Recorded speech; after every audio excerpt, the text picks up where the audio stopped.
La lucha que Dios tiene con el hombre básicamente es la redención, pero no todos los hombres responden de igual manera. Sus siervos van a responder como un instrumento de Dios para traer liberación a otros. El pueblo de Dios debe responder para cumplir el propósito de Dios, por lo cual es pueblo de Dios. Ser un pueblo en el cual Dios ha de glorificarse y mostrar su gloria, su nombre.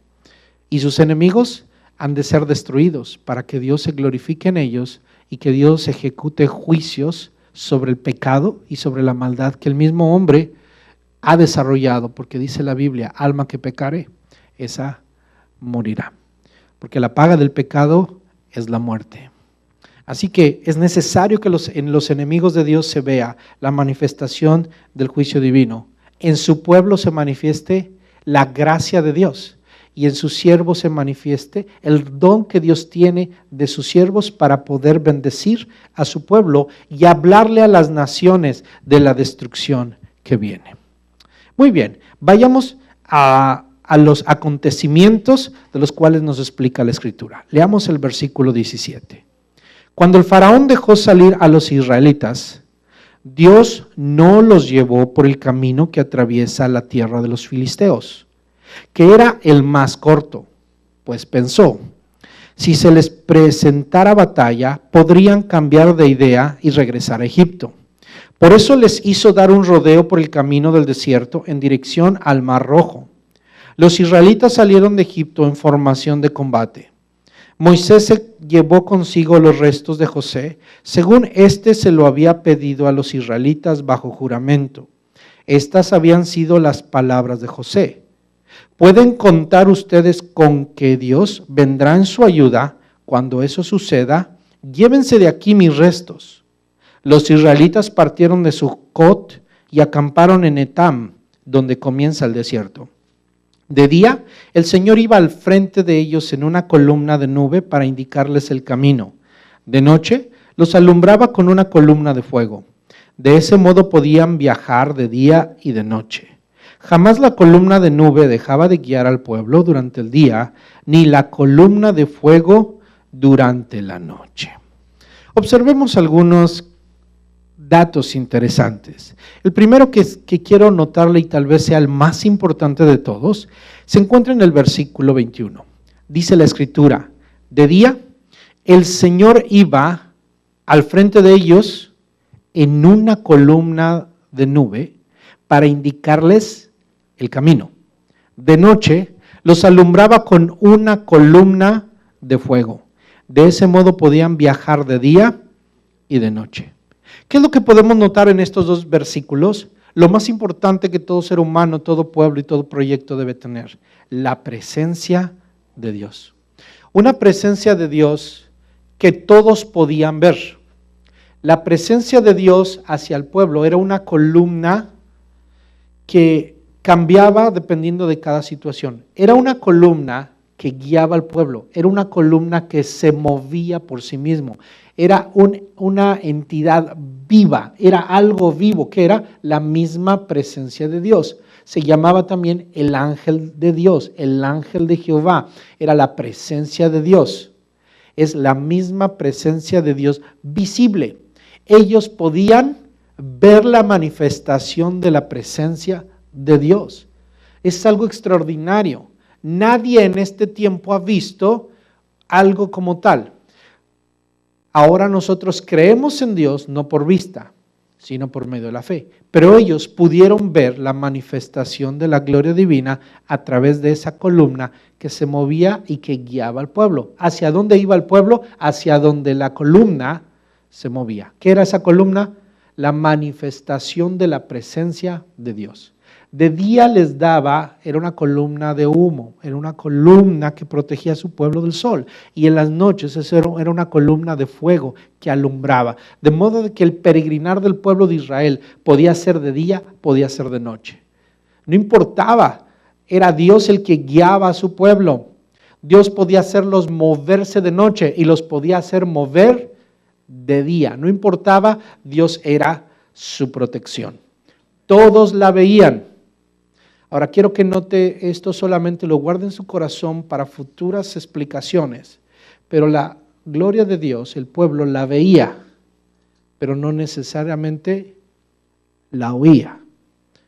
La dirección se la daba Dios al pueblo a través de la nube que se movía, pero las instrucciones, ¿quién se las daba al pueblo? Moisés, que sí las oía. Por eso hay pasajes cuando usted va a ver que dice, el pueblo veía la columna, pero dice, pero habló Jehová a Moisés, dile al pueblo. Es decir, que Dios le entregaba el mensaje a un profeta para que el profeta pudiera entregar las instrucciones precisas a su pueblo. Dios había escogido esa forma de hablar con Moisés cara a cara, mostrarle al pueblo su gloria, hablar con Moisés cara a cara y levantar a Moisés como una figura importante, como líder libertador que Dios había escogido para poder guiar a su pueblo.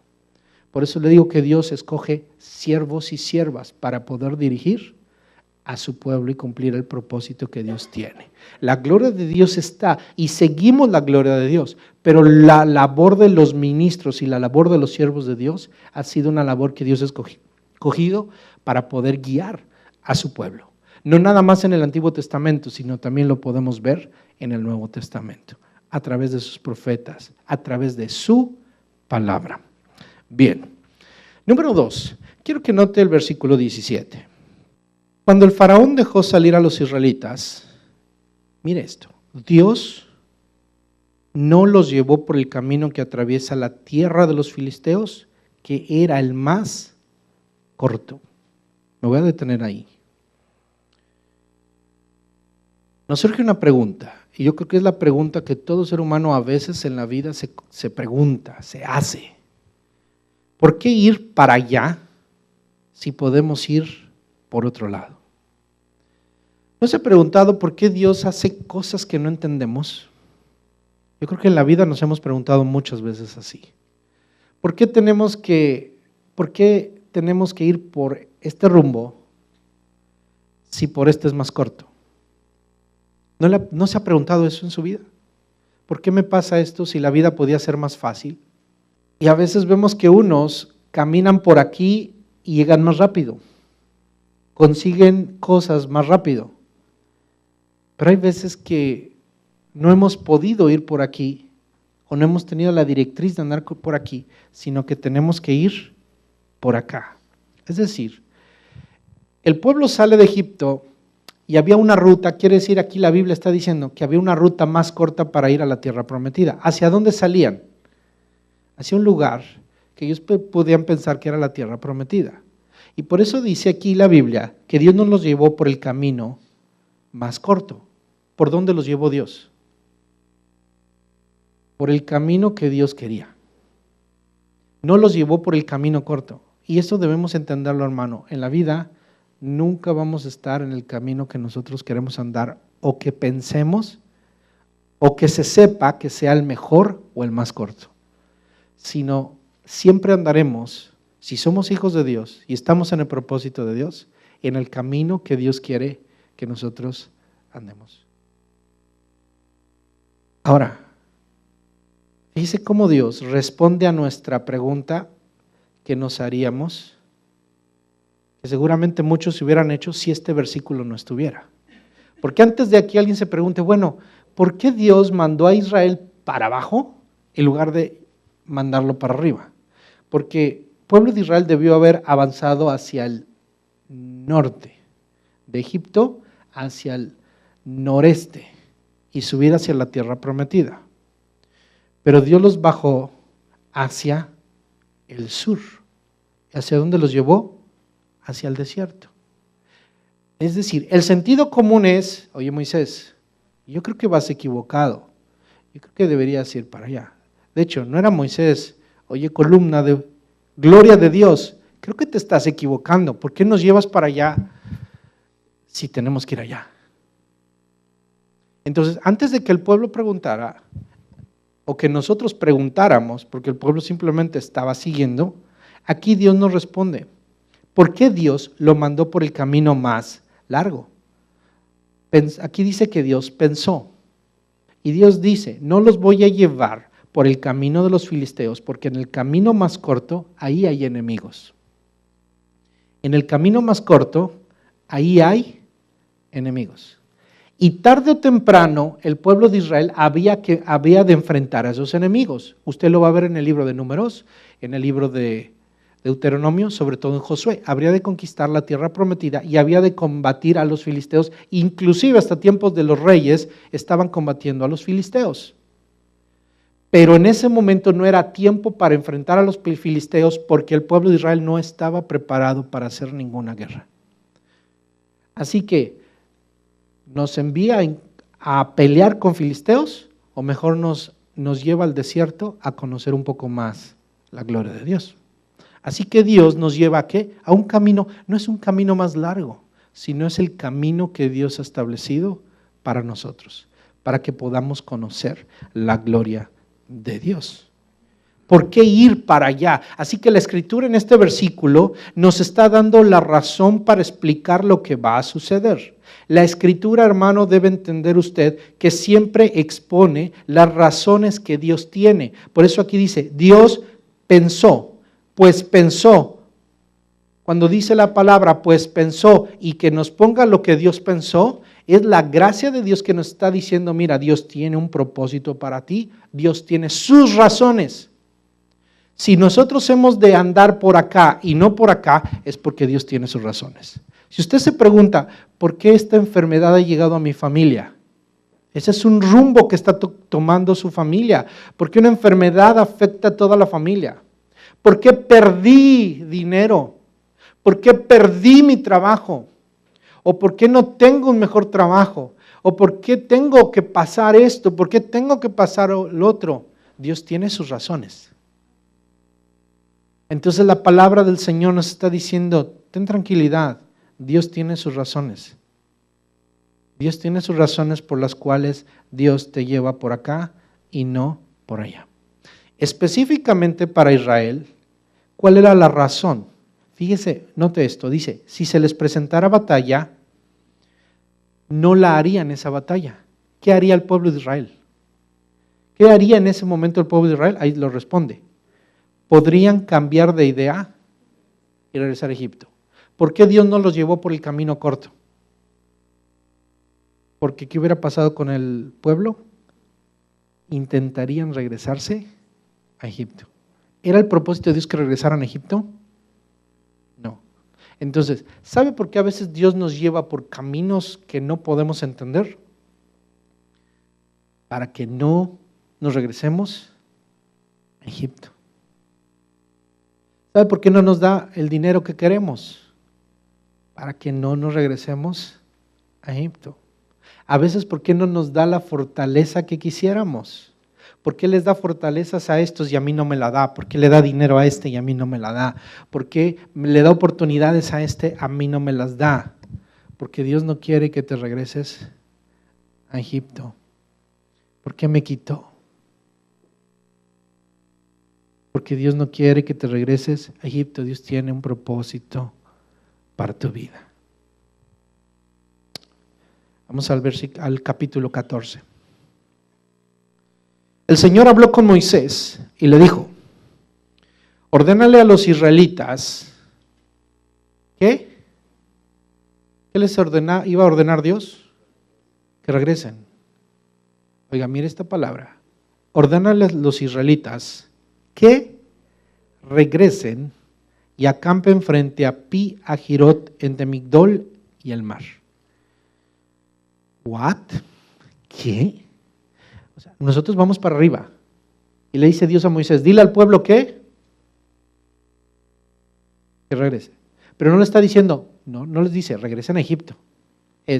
Vayan en sentido contrario. No vayan para arriba, sino que vayan para abajo. Sigamos leyendo. Que acampen junto al mar frente a Baal Zephón. El faraón va a pensar, los israelitas andan perdidos en esa tierra, el desierto los tiene acorralados. Yo por mi parte endureceré el corazón del faraón para que él los persiga. Voy a cubrirme de gloria a costa del faraón y de todo su ejército, y los egipcios sabrán que yo soy el Señor. Así lo hicieron los israelitas. obedecieron, en lugar de irse hacia el norte, se fueron hacia el sur. Era ir prácticamente en el sano juicio a entregarse a un ejército, a morir, porque para los egipcios el mar, las aguas siempre habían sido su protección y una estrategia de guerra. Así que para los egipcios era una estrategia de guerra. Cualquier enemigo que viniera contra los egipcios, sus carros, sus caballos por un lado y el mar por el otro, ningún enemigo tenía escapatoria. Pero no sabían que con quien se estaban metiendo era con el Dios Todopoderoso. Y ahí se encontraron. La directriz fue regresar. Recuerden, no a Egipto, sino tomar un rumbo que no tendría ningún sentido estratégico humano, pero sí parte de la estrategia divina. Dios había de hacer batalla contra sus enemigos y contra la incredulidad de su pueblo. Hay momentos en la vida en donde Dios nos permitirá ganar nuestras batallas con el sentido común, pero muchas veces Dios va a ganar batallas en nuestra vida sin nuestro sentido común y no con nuestras propias estrategias, sino con su poder. A veces, hermano, la vida se nos complica y usted se pregunta, ¿por qué se me ha complicado la vida? Debe responderse esto, es porque Dios quiere glorificarse en ello. Es para fortalecer su fe y es para que usted pueda ver la mano de Dios poderosa. ¿Cuántos han visto la mano de Dios poderosa? Ahora yo le pregunto, ¿ha visto la mano de Dios poderosa en los momentos fáciles o en los momentos difíciles? En los difíciles. No hay manera de ver la mano poderosa de Dios sino en los momentos difíciles. Así que, ¿dónde se fortalece nuestra fe? En los momentos difíciles. ¿Qué dice la Biblia? Que nuestra paciencia, ¿cómo se forja? Con la prueba. La prueba produce paciencia. La fe se fortalece ¿con qué? Con pruebas. Con pruebas. Dios no va a evitar los problemas y las pruebas. Son parte del propósito de Dios para que podamos ver su gloria. Sigamos leyendo, versículo 5. Y cuando el rey de Egipto se enteró de que el pueblo se había escapado, tanto él como sus funcionarios cambiaron de parecer en cuanto a los israelitas y dijeron, ¿pero qué hemos hecho? ¿Cómo pudimos dejar que se fueran los israelitas y abandonaran su trabajo? Al momento ordenó el faraón que le prepararan su carro y echando mano de su ejército se llevó consigo 600 de los mejores carros y todos los demás carros de Egipto, cada uno de ellos bajo el mando de un oficial. El Señor endureció el corazón del faraón, rey de Egipto, para que saliera en persecución de los israelitas, los cuales marchaban con aire triunfal. ¿Cómo iban los israelitas? Con gozo, ¿verdad? Con aire triunfal. Todo el ejército del faraón, caballos, carros, jinetes y tropas de Egipto, salió tras los israelitas y les dio alcance cuando estos acampaban junto al mar cerca de Pi-Hahirot y frente a Baal-Zephón. El faraón iba acercándose cuando los israelitas, ¿cómo dice que marchaban? ¿Cómo marchaban? Iban felices, ¿verdad? Marchando. Pero ¿qué pasó cuando vieron al faraón?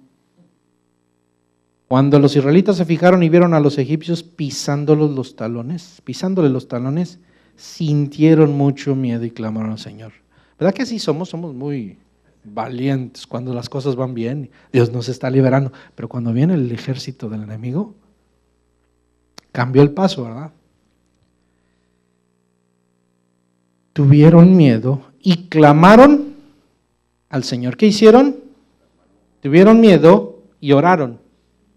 Oiga, ¿es mal orar? No, no es mal orar, sino cómo oramos. Aquí hay algo, hermano. Claro que Dios, hermano, necesita que lleguemos ante Él cuando tenemos temor. Pero ahora debemos escuchar su voz ahí. Porque a veces Dios nos va a decir, espérate, sí, qué bueno que oras, mi hijo, pero este es tiempo de que creas. No estoy hablando en contra de la oración, tenemos que orar. Pero ¿qué hicieron los israelitas? Clamaron de horror, de miedo. Ahora, no oraron, fíjese, no oraron, estos no oraron, se quejaron. Una cosa es orar en fe y otra cosa es clamar en queja. Y eso es lo que hicieron los israelitas. ¿Qué dice? Cuando los israelitas se fijaron y vieron a los egipcios pisándole los talones, sintieron mucho miedo y clamaron al Señor. ¿Y entonces qué hicieron? Entonces le reclamaron a Moisés: ¿acaso no había sepulcros en Egipto que nos sacaste de allá para morir en el desierto? ¿Qué has hecho con nosotros? ¿Para qué nos sacaste de Egipto? Ya en Egipto te decíamos: déjanos en paz, preferimos servir a los egipcios. Mejor nos hubieras sido servir a los egipcios que morir en el desierto. O sea, estos oraron a Dios. ¿Cómo oraron? Vieron la nube, está la gloria de Dios. Oiga, si usted ve la nube, que es la gloria de Dios, ¿cómo estaríamos? Sí, que es la gloria de Dios. Pero ¿qué hicieron estos corazones? Dios, ¿qué clase de Dios eres? En lugar de llevarnos al norte, nos mandas al sur y además nos mandas a morir. Entonces, ¿cómo fue su oración? Una queja.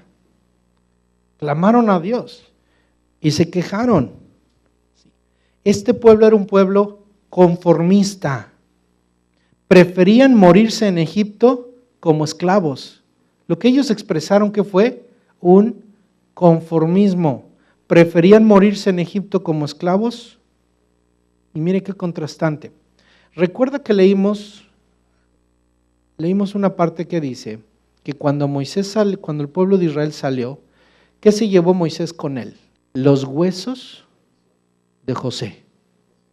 De José. ¿Por qué se llevó los huesos de José? Porque José les había dicho a su pueblo: Dios un día los va a liberar y cuando se vayan, no dejen mis huesos, no me dejen aquí.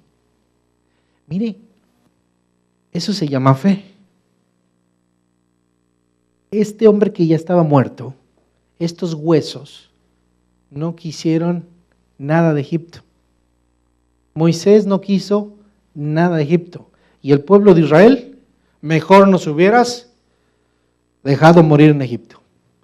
José dijo: no dejen mis huesos en Egipto. Y el pueblo de Israel decía: mejor hubiéramos muerto allá y hay sepulcros. ¿Se da cuenta?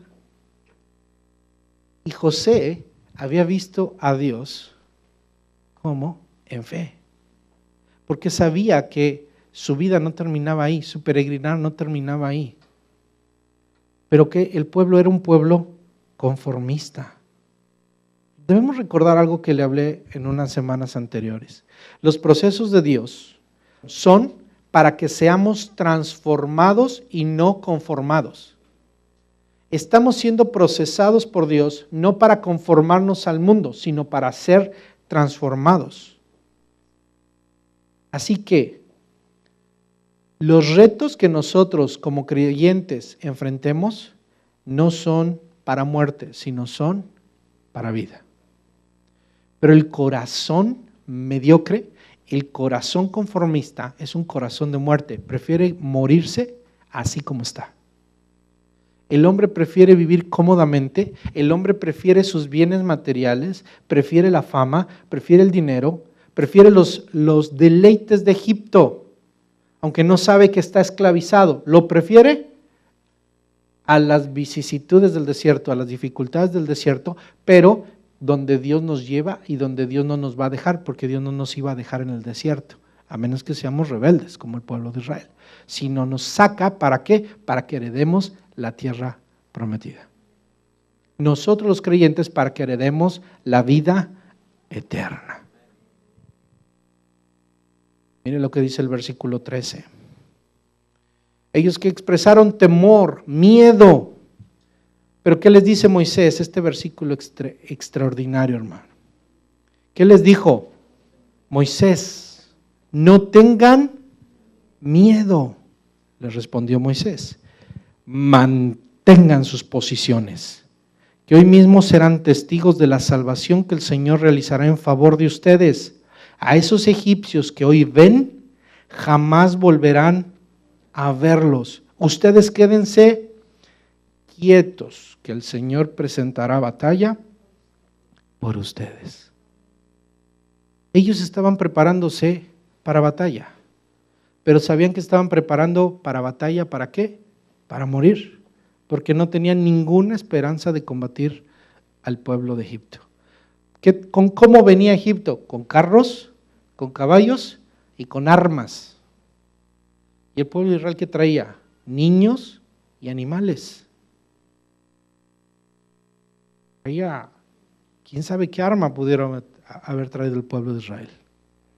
¿Pero qué? Era el ejército más importante, el ejército más fuerte, el ejército de Egipto. ¿Qué podían en contra de ellos? Pero lo que no sabían es que quien estaba de su lado era Dios. Ahora fíjese la palabra que dice ahí. Porque este versículo es un versículo para líderes, para siervos. Es la forma en la cual nosotros los siervos debemos exhortar al pueblo. Este versículo, mi hermano, si usted es padre de familia, usted debe utilizar este versículo para motivar a su familia, a sus hijos, a su esposa, a su cónyuge, como líder en su hogar. ¿Es usted una madre sola en su hogar? Usted necesita este versículo cuando vea que sus hijos teman y que les digan, manténganse en sus posiciones. ¿Cómo dijo Moisés? Manténganse en sus posiciones. Mantener sus posiciones significa mantenerse en formación y en marcha. Regrésese al versículo 18, a Éxodo 13, 18. En el libro de Éxodo 13, 18, que al principio leímos, dice: por eso les hizo dar un rodeo por el camino del desierto, en dirección al Mar Rojo. Es cuando Dios está explicando cómo es que, o está explicando en la Escritura cómo es que rodearon. Dice, los israelitas salieron de Egipto ¿cómo? En formación de combate. ¿Cómo salieron los israelitas? No iban a pelear, pero ¿cómo salieron? En formación de combate. Se cree o se piensa que la formación de combate en aquellos tiempos era una formación dividida en 5, eran 5 grupos.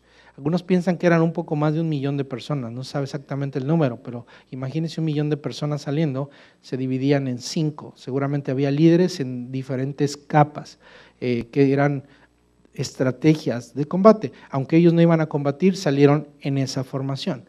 ¿Y qué es lo que está diciendo Moisés aquí? Manténganse enfilados, formaditos, listos ¿para qué? No para combatir, sino para seguir el camino. Por eso, hermano, cuando estamos cayendo en pánico en medio de las situaciones, nosotros debemos escuchar esta palabra que nos dicen, manténganse en sus posiciones.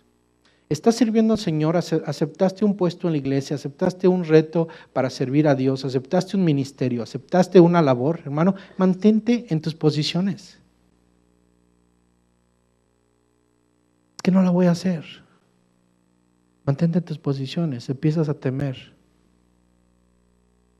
Empiezas a temer. ¿Qué te dice Dios? No temas. Mantente en tus posiciones. Mantente donde estás. Y sigue marchando. Sigue marchando. No regreses atrás. Es que las cosas no salen. Sí, no están saliendo como tú piensas. No se están haciendo como tú piensas. Pero Dios está ahí. Manténganse en formación. Manténganse avanzando.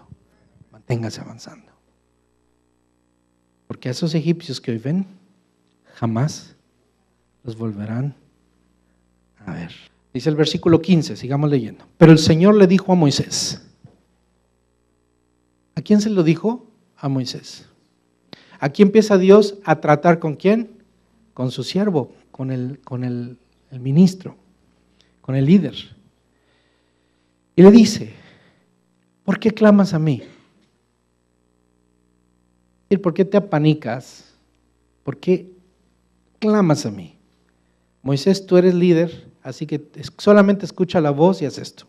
Ordena, ¿qué le dice? Ordena a los israelitas que se pongan en marcha. ¿Cuál es otra vez la dirección de Dios? Hermano, síguele. No te quejes, no padezcas, sí, está dura la situación, tú síguele, hermano. Está dura la situación en tu hogar, hermano, es que no conoce a mi esposa, o es que no conoce a mi esposo. Sígale adelante, hermano. es que mis hijos, sígale adelante, marcha adelante, marcha adelante. Ordena a los israelitas que se pongan en marcha. Y tú, Moisés, levanta tu vara, extiende tu brazo sobre el mar y divide las aguas para que los israelitas lo crucen sobre terreno seco. Yo voy a endurecer el corazón de los egipcios para que los persigan. Voy a cubrirme de gloria a costa del faraón y de su ejército y de sus carros y jinetes. Y cuando me haya cubierto de gloria a costa de ellos, los egipcios sabrán que yo soy el Señor. Este es otro versículo para los siervos, para los líderes, para usted que es jefe de familia. Hay momentos, y esta es la enseñanza, hay momentos donde usted no necesita orar, sino necesita actuar. ¿Se da cuenta? Aquí todavía no nos está fomentando la oración, porque no es un momento para pararse a orar, es un momento para avanzar. Hermano, la oración, los creyentes no debemos dejar a un lado la oración, porque es nuestro combustible. Pero hermano, debemos orar y debemos actuar. Debe ser una oración práctica, una oración obediente y una oración en fe. La oración de queja es, mira cómo estoy, Señor, mira cómo me están dando.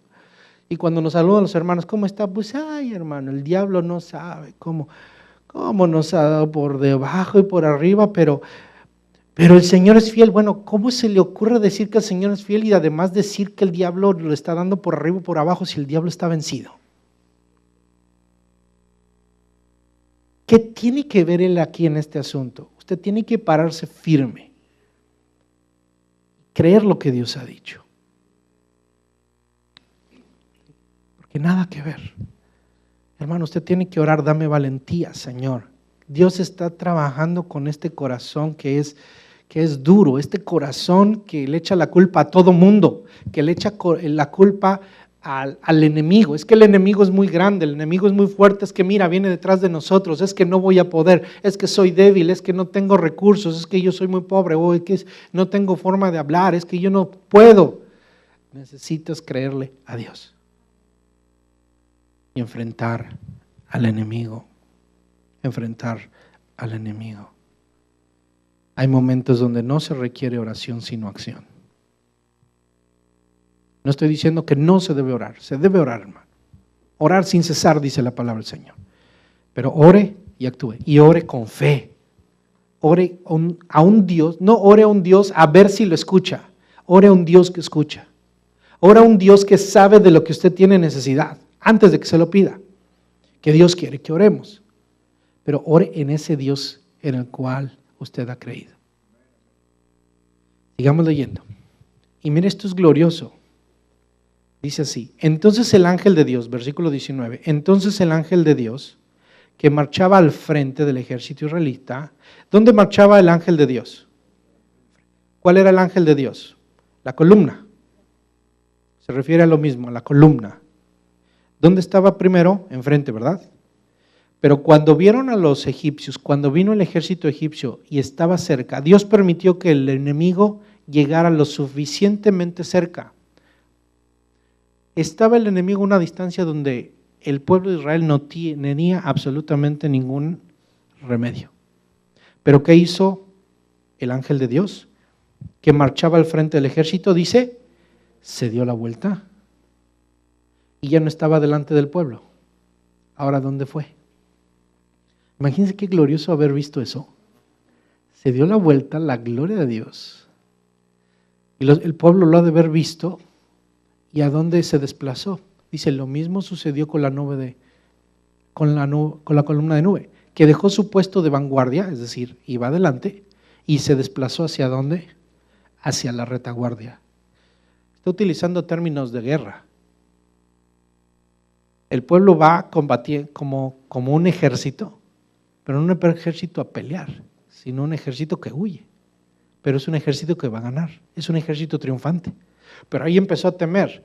Y el que iba en vanguardia, que es Dios, ¿a dónde se mueve? A la retaguardia. ¿Por qué? Porque ¿dónde estaba el enemigo? El enemigo, vea, el enemigo no estaba adelante, el enemigo estaba detrás. Entonces, ¿A dónde se mueve la nube? A dónde está su enemigo, a dónde está el faraón, a dónde están los ejércitos. Y entonces, ¿qué pasa? Versículo 20. Quedando entre los egipcios y los israelitas, durante toda la noche, la nube fue oscuridad para unos y luz para otros. Así que en toda esa noche no pudieron acercarse los unos a los otros. Aquí la nube se convirtió de ser una nube guiadora se convirtió en una nube protectora. Una nube protectora. ¿Qué es lo que trajo y qué es lo que manifiesta aquí? Dice, de un lado era oscuridad y del otro lado era luz. Tiene que ver con la visión. Tiene que ver con la visión. El pueblo siempre estuvo alumbrado. ¿Hacia dónde te alumbra la luz? Diga, hacia el mar. ¿Hacia dónde nos va a guiar Dios? Hacia los retos. Nos va a guiar hacia lo que está adelante. Ese es a donde yo quiero que tú vayas. Yo ya me moví, tú ya sabes a dónde quiero que vayas. Me voy a mover porque te tengo que proteger. Ahora tú tienes que ver que allá adelante tienes que cruzar, tienes que ir para allá. Esa es la directriz de Dios, pero atrás está su protección. Y esta es la maravilla mayor, hermano. La maravilla no, para mí, hermano, no fue que el mar solamente se abrió, fue una grande maravilla. Ha de haber sido espectacular ver el mar abrirse. Pero ¿sabe qué maravilloso? La maravilla más grande es haber visto la gloria de Dios. Porque el mar es el mar. Abrir el mar para Dios es nada. Pero qué maravilloso saber que Dios poderoso está del otro lado. Y el ejército más poderoso está detrás y que Dios está protegiéndonos. Eso es maravilloso, la presencia de Dios protegiéndonos. En ese momento dio su palabra y la presencia protegió. ¿Y quién peleó contra los egipcios? La presencia de Dios. Por eso si usted y yo algo necesitamos en nuestra vida es la presencia de Dios. La presencia de Dios lo va a guiar y la presencia de Dios lo va a proteger. Cuando se manifiesta a espíritus rebeldes, no son conscientes sino de nube, de oscuridad, de terror. Dios va a ser un terror para ellos, pero la misma presencia para nosotros, los hijos de Dios, va a ser luz, alegría y socorro. Así que el milagro ahí no nada más fue que el mar se abrió. Fíjese, mucho se habla de que, ¿cuál fue el milagro? Que Dios abrió el mar. Y el milagro fue más que abrir el mar. El milagro fue que Dios estuvo peleando por egipcio. Muchos científicos o mucha gente ha tratado de explicar cómo es que se abrió el mar. Explicar eso científicamente. Y a lo mejor lo pueden explicar científicamente, pero explíquenme que Dios estuvo atrás. Y en el pasaje bíblico no nada más nos está hablando de la apertura del mar rojo, sino de la presencia de Dios en su pueblo. Porque de nada le hubiera servido al pueblo, fíjese esto, escúchame esto. De nada le hubiera servido al pueblo si Dios solamente abre el mar. Aquí no es que Dios le dijo a Moisés desde el cielo, Moisés, extiende tu vara, abre el mar y pasen en seco. Porque había un ejército que ya estaba pisándole los talones. En lo que, imagínense, meter burros, meter ovejas, meter vacas, y con sus pequeñitos en brazos, como changuitos, como sea, ahí andaban todo el pueblo con sus niños. ¿Cuántos iban a tardar 1 millón de personas en cruzar el río? Cuando venían los jinetes y los caballos del faraón en carros, ¿de qué hubiera servido el milagro de abrir el mar? De nada. Mi hermano, muchos de nosotros pedimos milagros. Cuando no sabemos que el milagro que necesitamos no es que se nos abra el mar todo solamente, sino que la presencia de Dios esté con nosotros. Necesitamos un doble milagro, que Dios sabe, y Dios lo sabe. Dios sabe que necesita un milagro. Dios sabe que a lo mejor necesitas un milagro para tu enfermedad, pero Dios quiere que sepas que lo que más necesitas es la presencia de Dios en tu vida. Porque si hay algo que te va a librar realmente de los enemigos es la presencia de Dios. Mire, para que usted visualice lo que pasó, vamos a verlo. Dice el versículo 21. Moisés extendió su brazo sobre el mar y toda la noche el Señor envió sobre el mar un recio viento del este que lo hizo retroceder, convirtiéndolo en tierra seca. Las aguas del mar se dividieron y los israelitas lo cruzaron sobre tierra seca. El mar era para ellos una muralla de agua a la derecha y otra a la izquierda. Los egipcios los persiguieron, todos los caballos y carros del faraón y todos sus jinetes entraron en el mar tras ellos. Cuando ya estaba por amanecer, el Señor miró al ejército egipcio desde la columna de fuego y de nube y sembró la confusión entre ellos. Me voy a detener tantito ahí. Fíjese, hasta Dios no tenía prisa. En las películas se nos abre el mar así rápido, ¿eh? Pero al parecer no fue una cuestión rápida. ¿Cuál fue el milagro? Que sopló un viento del oeste hacia el este, para acá. El pueblo estaba ahí parado y empezaron a ver cómo se venía un viento y empezó eso a mover las aguas. Seguramente era como una columna ahí de viento que separó las aguas y yo no sé cómo se sostuvieron. No hay explicación científica, hermano. Además que los hombres de ciencia busquen explicación. Fue un milagro. Punto. ¿Cuál fue el milagro? Ese viento suficientemente, es como si hubiera puesto una... Fue un milagro, le digo, porque si le explico que era como un ventilador del otro lado para abrir el mar, yo no lo creo, porque si no, imagínense todos los israelitas pasando ahí sin poder respirar con todo el aire.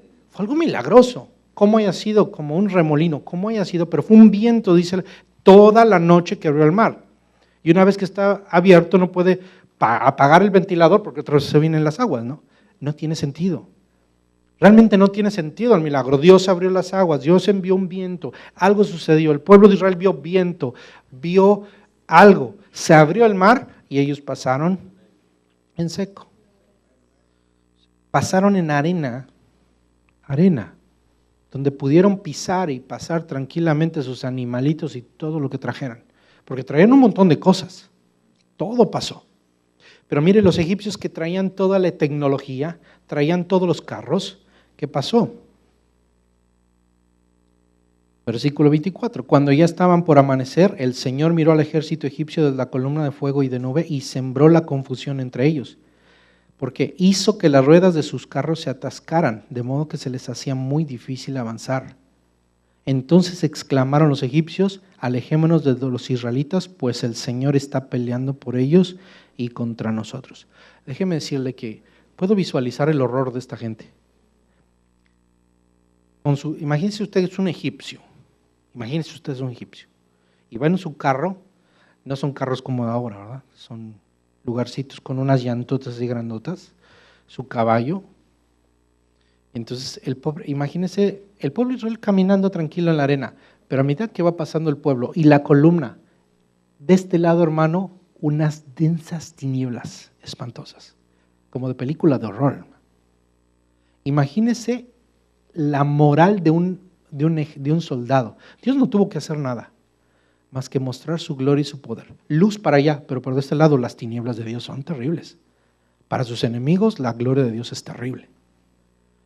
Y entonces, imagínese el terror que empiezan a embargar estos hombres y empezar a ver que sus caballos empiezan a padecer ahí en la arena del mar, entre el lodo. Y sus llantas empezar a no moverse. Y en medio del mar, ¿qué les entró? Pánico, terror. ¿Y qué reconocieron? ¿Quién está peleando con ellos? Estos no están peleando, es su Dios el que está peleando con nosotros. ¿Y qué les dijeron? Alejémonos de los israelitas, pues el Señor está peleando por ellos y contra nosotros. Y entonces el Señor le dijo a Moisés, extiende tu brazo sobre el mar para que las aguas se vuelvan contra los egipcios y contra sus carros y jinetes. Y entonces Moisés extendió su brazo sobre el mar y al despuntar el alba, el agua volvió a su estado normal. Los egipcios en su ida se toparon con el mar y así el Señor los hundió en el fondo del mar. Regresaron los egipcios, pero ya no había forma. Se encontraron de frente con ¿qué? La puerta se había cerrado. Se encontraron con el mar. 28. Al recobrar las aguas su estado normal, se tragaron a todos los carros y jinetes del faraón y a todo el ejército que había entrado al mar para perseguir a los israelitas. Ninguno de ellos quedó con vida. Los israelitas, sin embargo, cruzaron el mar sobre tierra seca. Fíjese, ¿cómo cruzaron el mar los israelitas? Sobre tierra seca. Pues para ellos el mar formó una muralla de agua a la derecha y otra a la izquierda. En ese día el Señor salvó a Israel del poder de Egipto. Los israelitas vieron los cadáveres de los egipcios tendidos a la orilla del mar. El pueblo de Israel pudo ver eso. Por eso para Israel fue una liberación tremenda. Versículo 31. Y al ver los israelitas el gran poder que el Señor había desplegado en contra de los egipcios, temieron al Señor y creyeron en Él y en su siervo Moisés. Dios cumplió su propósito en los israelitas, que quería fortalecer la fe de los israelitas. ¿Cómo salieron del otro lado los israelitas, hermano? Ya ni se querían ir con el gozo y la alegría, eso lo vamos a ver más adelante. Los israelitas cantarían el cántico de victoria. El pueblo de Israel ahora estaba dándose cuenta de lo que estaba en las manos. ¿En las manos de quién estaba? En las manos del Dios Todopoderoso. Bien, ¿qué significa, hermano, esto en el Nuevo Testamento y para los israelitas? Veamos el significado de este acontecimiento. Para los israelitas, Egipto queda ahí al otro lado. Para los israelitas, ¿qué significó esto? Que Egipto se quedó al otro lado del mar. Se quedó en el pasado. Ya Egipto no será ningún problema, Egipto no será ningún destino, ni turístico, yo creo. Ya no es un destino para ellos. Dios tiene un propósito. ¿Sí? Sus enemigos estaban destruidos y un nuevo destino los esperaba. Ahora, ¿qué significa para nosotros los creyentes? ¿Qué representa? Me voy a ir al Nuevo Testamento y acompáñeme a la primera carta a los Corintios. Primera de Corintios capítulo 10. ¿Qué significa esto? ¿Qué representa en el Nuevo Testamento esto? Pablo, el apóstol Pablo, escritor de la carta a los Corintios, utiliza el paso del Mar Rojo como una figura del bautismo. Capítulo 10, versículo 1. No quiero que desconozcan, hermanos, que nuestros antepasados estuvieron todos bajo ¿qué? La nube. Y que todos atravesaron el mar. Fíjese, Pablo utiliza las dos cosas. No podemos separar el mar de la nube. ¿Estuvieron bajo qué? La nube y todos atravesaron el mar.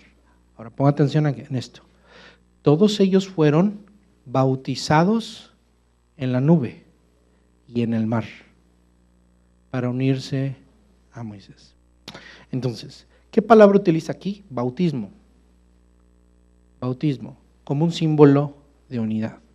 Pablo compara la experiencia de Israel en su liberación con la experiencia nuestra cristiana, incluyendo el bautismo.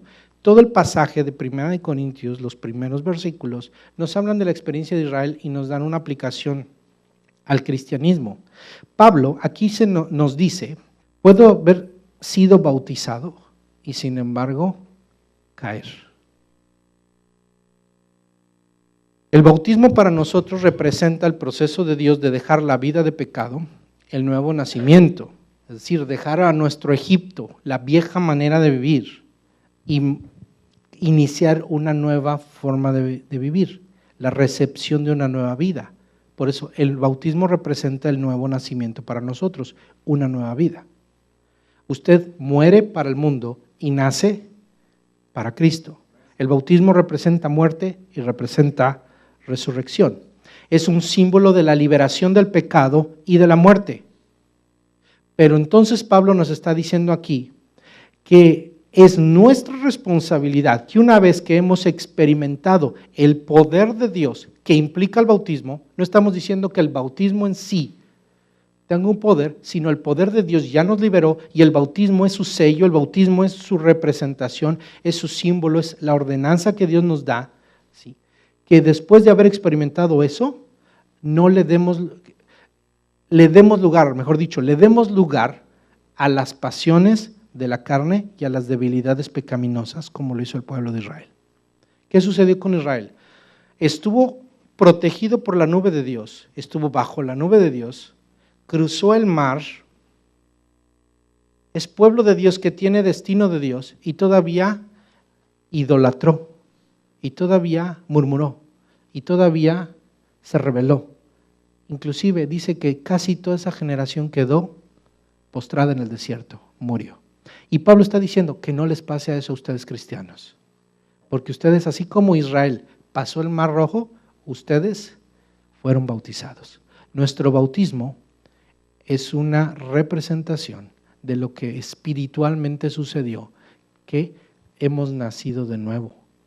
Y nos está diciendo Pablo, si tú has nacido de nuevo, si tú eres una persona que has creído en el Señor, por tal, tú te bautizaste, ese es tu bautismo, entonces que no te vaya a pasar lo que al pueblo de Israel, que quedó postrado en el desierto.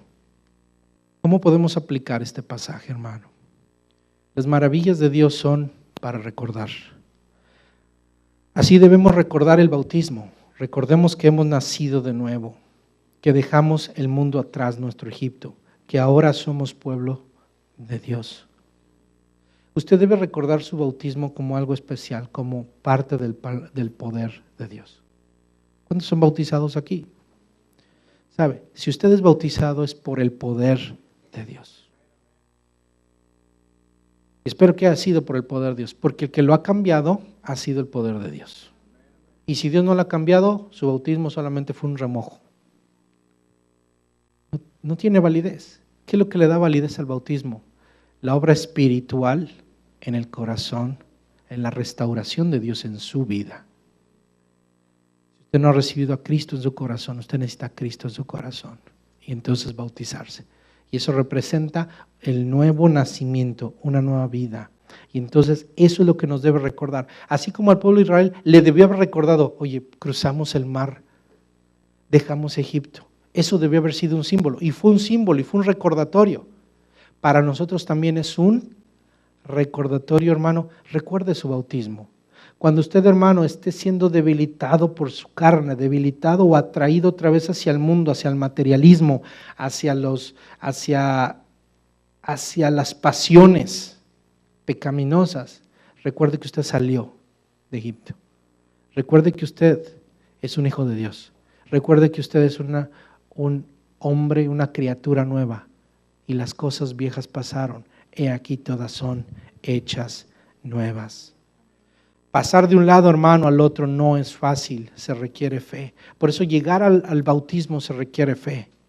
Es necesario pasar y no puedes quedarte allí. No puedes regresar tampoco. Debes mantenerte firme y ver la salvación de Dios. Para algunos, quiero concluir, pasar de un lado a otro es aceptar a Cristo para pasar de un estado pecaminoso, de ser un pecador perdido y condenado, a ser un hijo de Dios justificado y perdonado. Yo no sé si sea el caso suyo, pero si es así, hoy lo invito a que reciba a Cristo y deje Egipto, cruce el mar en la nube. Acepte a Cristo en su corazón para que pueda pasar al otro lado. Si usted es un creyente, usted ya es un creyente. Pasar al otro lado significa caer en la cuenta de que Egipto se quedó atrás y que el que te perseguía ya quedó enterrado. Si tú eres un creyente, déjame decirte que el vicio, el pecado, la debilidad, quedó enterrado. Dice la Biblia, dice el Salmo, que Él tomó nuestros pecados y los echó a lo más profundo de la mar, a donde nada ni nadie puede llegar. Cuán lejos está el oriente del occidente hizo alejar nuestras rebeliones. El poder del pecado ha sido vencido por Jesucristo. El faraón fue tratado por Dios directamente. El pecado fue tratado por Cristo en la cruz del Calvario. Y el poder del Espíritu Santo está vigente y está disponible para ti para poder hacerle frente al pecado.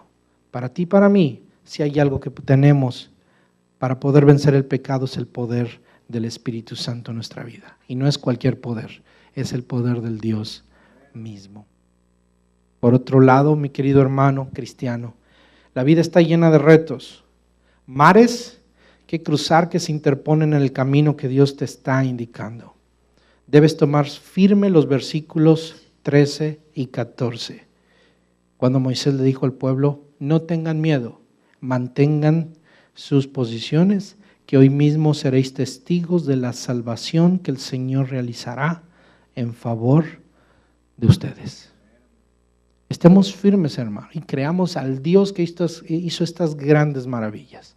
Y recuerde, las dos grandes maravillas, no es una, son dos. Que se abrió el mar, pero la otra que Dios está en nuestra retaguardia, peleando por nosotros.